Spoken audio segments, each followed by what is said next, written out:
Hutan sebagai suatu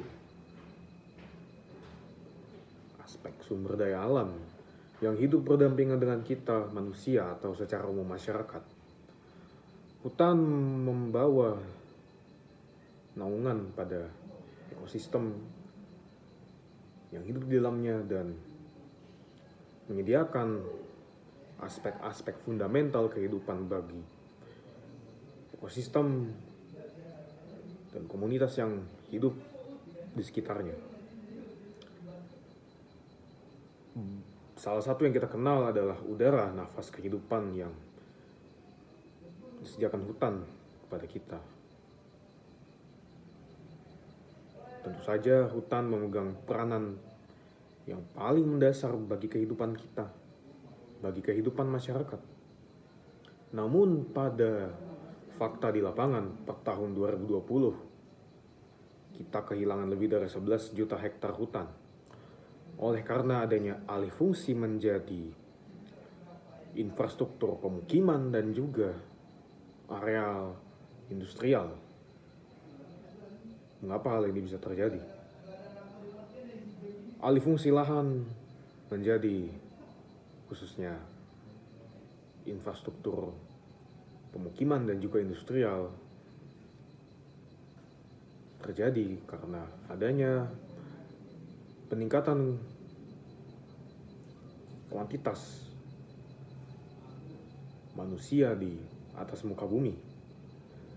Tidak hanya itu, alih fungsi ini juga turut terjadi karena adanya perkembangan kebutuhan manusia seiring berkembangnya zaman, sehingga mengakibatkan diperlukannya lebih luas area lahan untuk menopang industri yang menopang kebutuhan-kebutuhan yang berkembang tadi. Nah,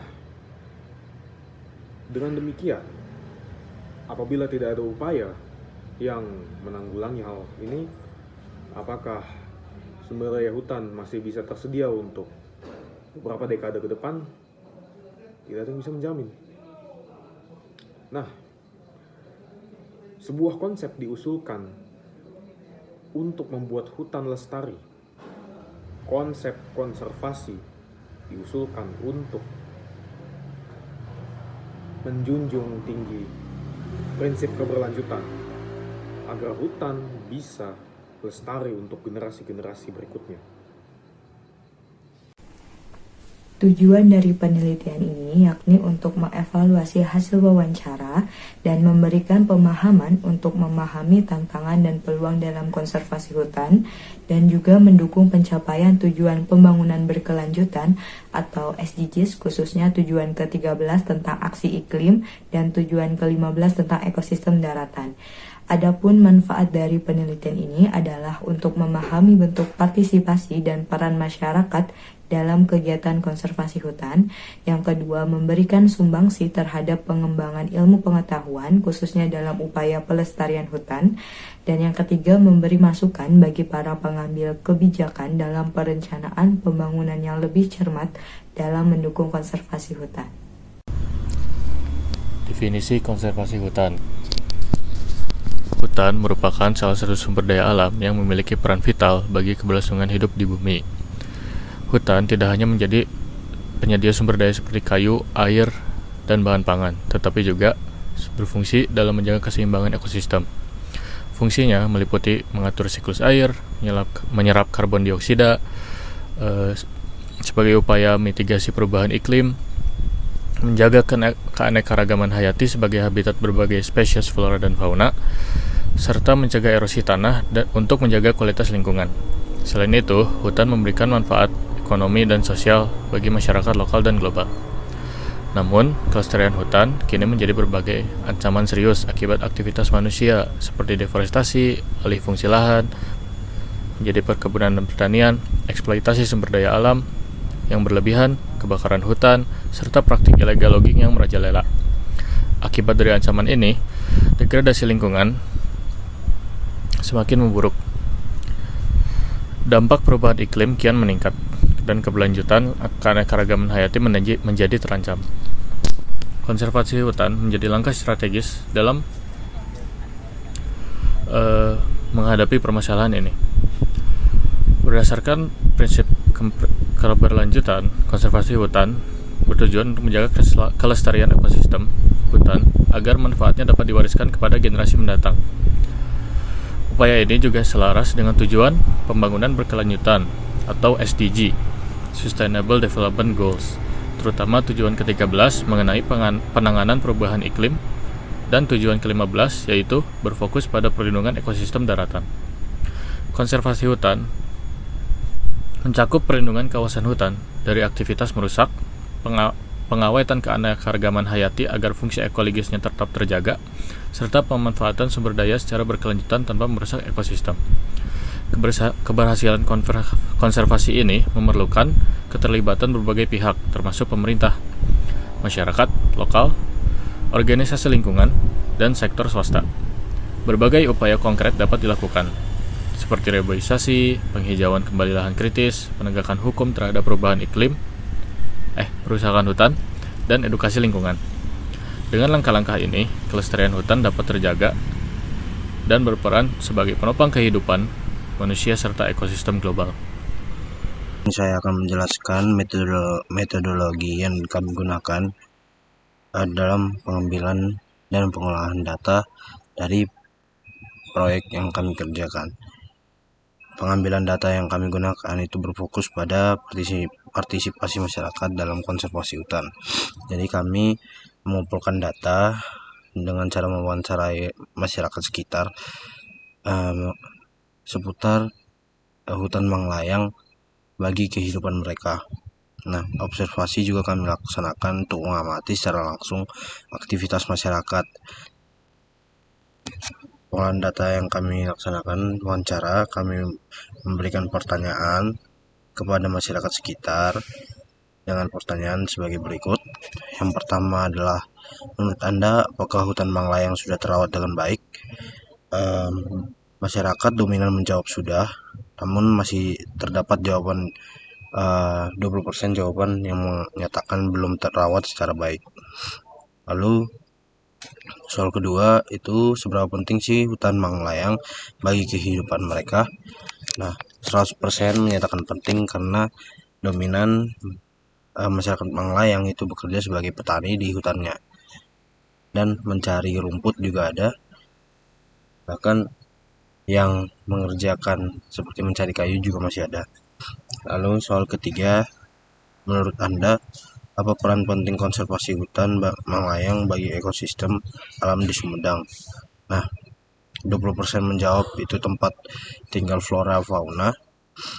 Lalu yang 10% itu menjawab untuk menjaga keseimbangan ekosistem. Lalu 40% dominan menjawab agar tetap asli dan indah, agar elok dipandang. Lalu 30% lainnya menjawab di luar dari jawaban tersebut. Nah, lalu kami bertanya, seberapa penting sih hutan Manglayang bagi kehidupan pribadi masyarakat secara individual? 100% jawab penting. Balik lagi ke pernyataan sebelumnya, yaitu banyak masyarakat yang masih bekerja sebagai petani, mencari kayu, dan mencari rumput untuk ternak. Pertanyaan kelima, jika Anda adalah pemangku kebijakan apa yang Anda rancang dalam konteks konservasi hutan Manglayang? Nah, dalam hal tersebut diberikan jawaban terbuka untuk masyarakat, sehingga masyarakat banyak yang menjawab mereka ingin membuat sebuah kebijakan agar orang-orang tuh masuk dengan izin, dan juga mereka membuat sebuah proyek atau sebuah gagasan untuk menambahin pohon lebih banyak lagi. Dominan menjawab seperti itu. Lalu soal ke-6, apa yang menjadi kendala utama dalam kegiatan konservasi hutan Manglayang? Dominan menjawab tidak ada kendala, namun ada yang menjawab 20% lagi menjawab lainnya, seperti misalnya adanya orang-orang yang datang membuang sampah sembarangan dan lain-lain. Lalu Yang ketujuh, soal terakhir, apakah hutan layang sering dimanfaatkan oleh masyarakat? 100% menjawab sering dimanfaatkan dan berdampak positif. Karena balik lagi pernyataan sebelumnya, yaitu banyak masyarakat yang masih menggunakannya sebagai mata pencarian. Lalu kami juga melakukan wawancara dengan Ibu Susana Ibu Susana, dosen rekayasa kehutanan dari Fakultas SITHR. Ibu Susana memberikan jawaban sebagai berikut. Soal pertama, apa definisi hutan serta mengapa konservasi hutan itu penting? Ibu Susana menjawab sesuai undang-undang. Jadi Ibu Susana menjawab sesuai dengan regulasi yang ada. Jadi hutan itu memiliki fungsi sebagai hutan produksi, hutan lindung, dan hutan konservasi. Konservasi berasal dari kata conserve yang artinya melindungi. Hutan itu keberadaannya perlu dilindungi. Jadi hutan perlu dilindungi karena kepentingan dari hutan atau fungsi hutan untuk lingkungan itu cukup luas. Nah, lalu soal kedua, apakah Ibu pernah melakukan penelitian atau riset di sekitar hutan melayang? Nah, ibunya kebetulan belum pernah melakukan riset di hutan Manglayang, tetapi pernah melakukan riset di Taman Guru Masigit Kerembi. Nah, sama seperti hutan Manglayang itu, dan yang diteliti oleh Ibu Susana itu merupakan hutan konservasi. Lokasinya itu di Garut, di Bandung, dan Sumedang. Hutan ini mencakup 3 kabupaten.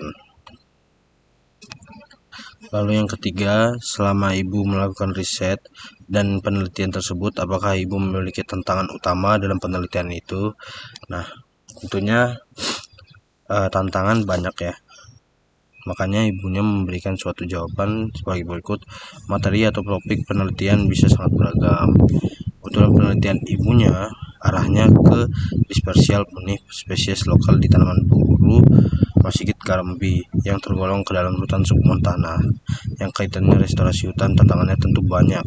Selain dari lokasi, tentunya penelitian di hutan pegunungan pasti akan menghadapi topografi yang cukup berbeda dengan hutan daratan rendah. Tetapi aspek tantangannya lebih ke misalnya bagaimana hutan tersebut tetap terpelihara, dalam arti apakah faktor yang mengganggu baik biotik maupun biotik, kemudian bagaimana hutan tersebut tetap terpelihara dengan memastikan bahwa fungsi dari hutan itu tetap terjaga.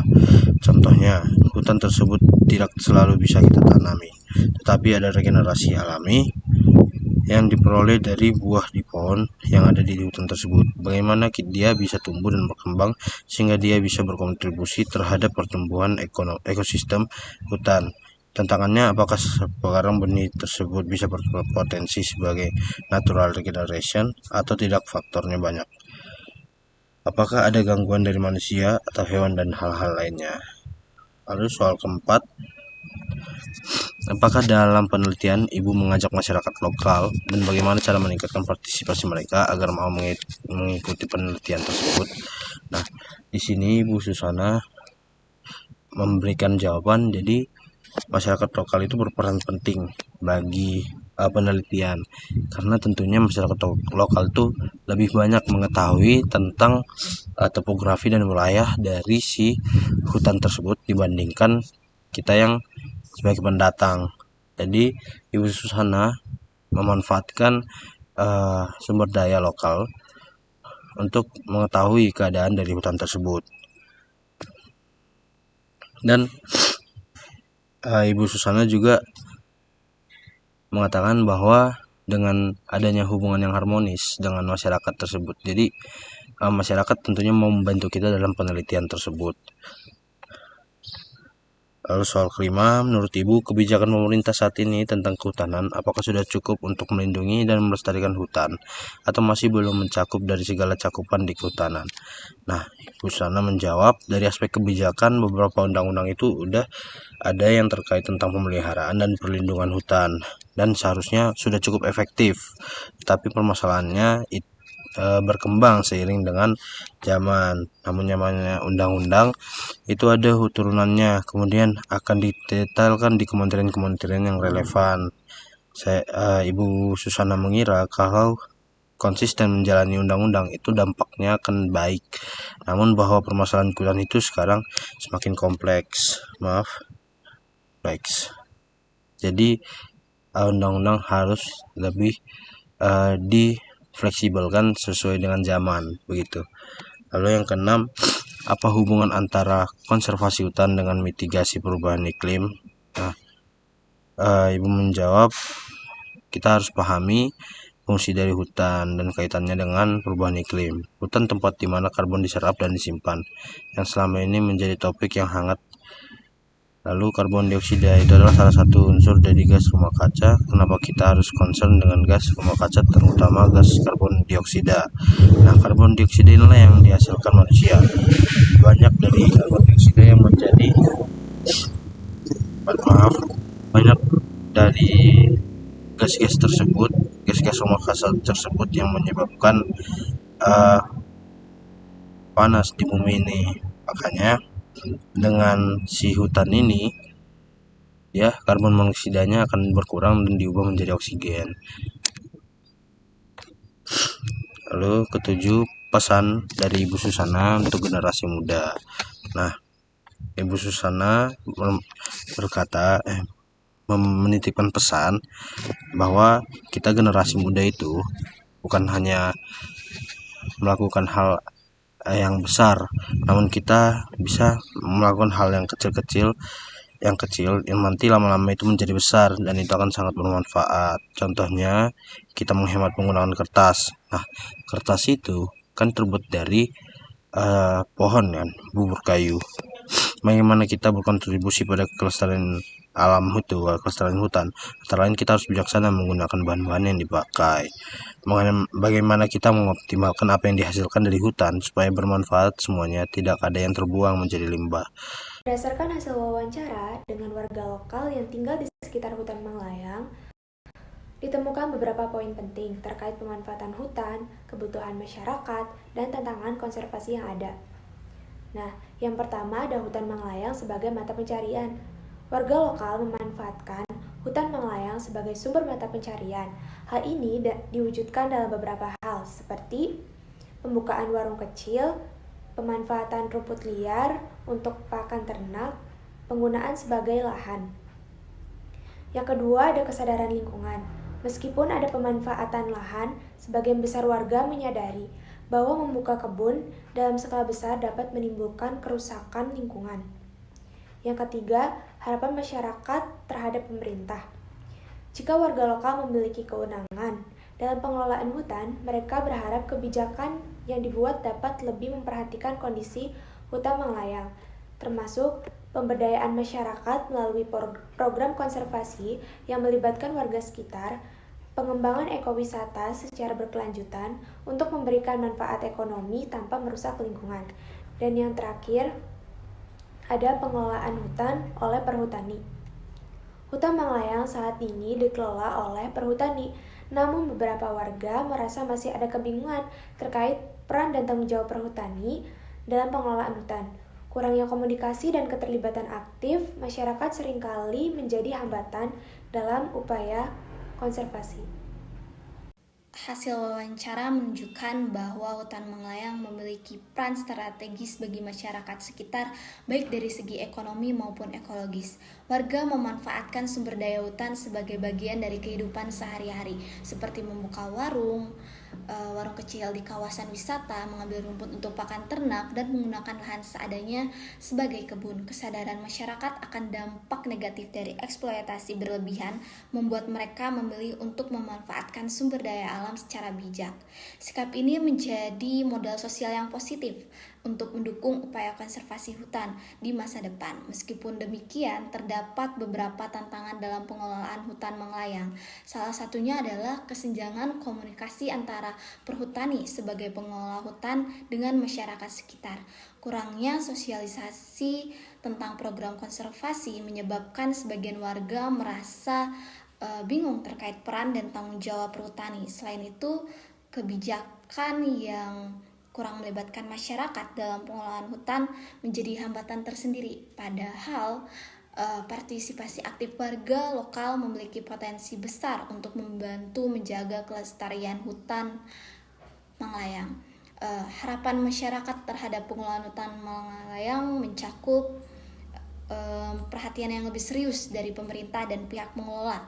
Mereka menginginkan adanya program pemberdayaan yang melibatkan warga secara langsung, seperti pelatihan ekowisata, pengelolaan kebun ramah lingkungan, dan peningkatan pengawasan terhadap aktivitas ilegal seperti pembalakan liar.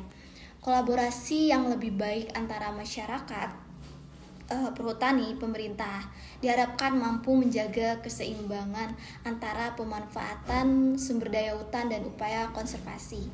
Nah, berdasarkan analisis ini, langkah-langkah konkret yang dapat dikembangkan diantaranya adalah peningkatan edukasi lingkungan melalui sosialisasi tentang pentingnya konservasi hutan, penguatan kebijakan berbasis partisipasi masyarakat, dan pembentukan forum komunikasi antara warga dan pihak pengelola hutan. Dengan pendekatan ini, hutan Manglayang dapat terus dimanfaatkan secara berkelanjutan sekaligus dijaga kelestariannya untuk generasi mendatang. Nah, lalu dari hasil wawancara dengan Ibu Susana dapat dicermati bahwa pemahaman tentang peran hutan dalam mitigasi perubahan iklim menunjukkan kesadaran terhadap fungsi ekologis yang krusial. Hal ini relevan dengan kebijakan nasional terkait penurunan emisi karbon. Keterlibatan masyarakat lokal juga sangat dibutuhkan untuk keberlanjutan konservasi, karena kearifan lokal dapat menjadi alat untuk menyelaraskan pelestarian hutan dengan kepentingan masyarakat sekitar. Meskipun sudah ada regulasi yang kuat, implementasi kebijakan sering menjadi tantangan. Oleh karena itu, sinergitas lintas sektor adalah kunci untuk mengatasi kompleksitas masalah kehutanan. Edukasi dan kampanye konservasi perlu ditingkatkan untuk mendorong partisipasi generasi muda dan juga perubahan perilaku individu dapat memberikan dampak besar secara kolektif. Kesimpulan hasil dari analisis di atas bahwa hutan Manglayang memiliki peran penting bagi masyarakat baik secara ekonomi maupun ekologis, namun tantangan seperti kurangnya komunikasi antara pengelola hutan dan masyarakat sekitar serta minimnya partisipasi mereka dalam pengelolaan hutan perlu diatasi dengan pendekatan kolaboratif. Keberhasilan konservasi hutan memerlukan pendekatan holistik yang melibatkan aspek teknis, sosial, kebijakan, dan kesadaran individu.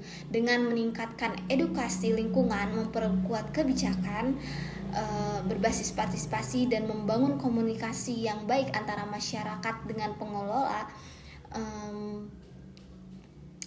hutan Manglayang dapat menjadi lebih berkelanjutan.